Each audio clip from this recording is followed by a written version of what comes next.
Nagbabalik ang Bebos Kankalan. Ayan mga kakakalan, no? Bali, sa kasamaang palad, naubusan tayo ng gasol. Pero walang problema dahil etong ating bagong tuklas na kalan, yung Bebos Kankalan, galing po ito sa ideya na Super Kalan. Dalawa po pinanggalingan nito, Super Kalan at yung pangalawang ideya sa catering. Kasi sa catering, kung maalala nyo, no? Meron silang food warmer doon o shaping dish. May mga apoy yung paapoy para sa pagkain. Ito ginagamit ng burner, na. Tapos meron tayong bulak.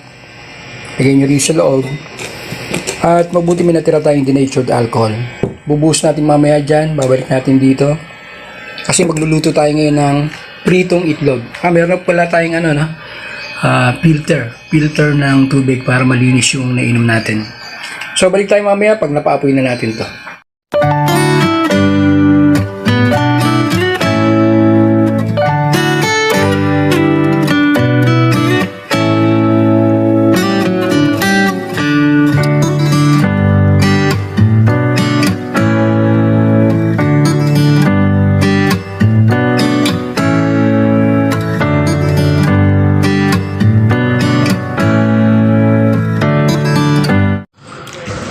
Ayan mga kakalan, no?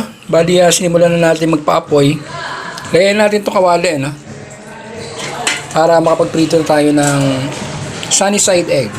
Ayan yung itlog, no? Ipritoin natin. Balik tayo mamaya pag mainit na yung mantika, saka natin ilagay yung itlog. Yan, gamit po natin yung ating Bebos Kankalan. Ayan mga kakalan, no? Nagsisimula tayo magprito ng sunny side egg. Kung maririnig nyo mga kakalan, no? Ayan yung tunog ng no?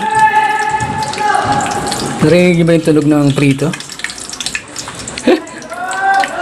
Ayan, gamit natin yung ating bagong tuklas na Bebos Kankalan. Balik tayo pag naluto na lahat ng itlog. Ayan mga kakalan, no? Luto na yung ating sunny side egg. Ayan. At eto na sa baba. So, gamit lang yung ating bagong tuklas na kalan. Ang Bebos Kankalan.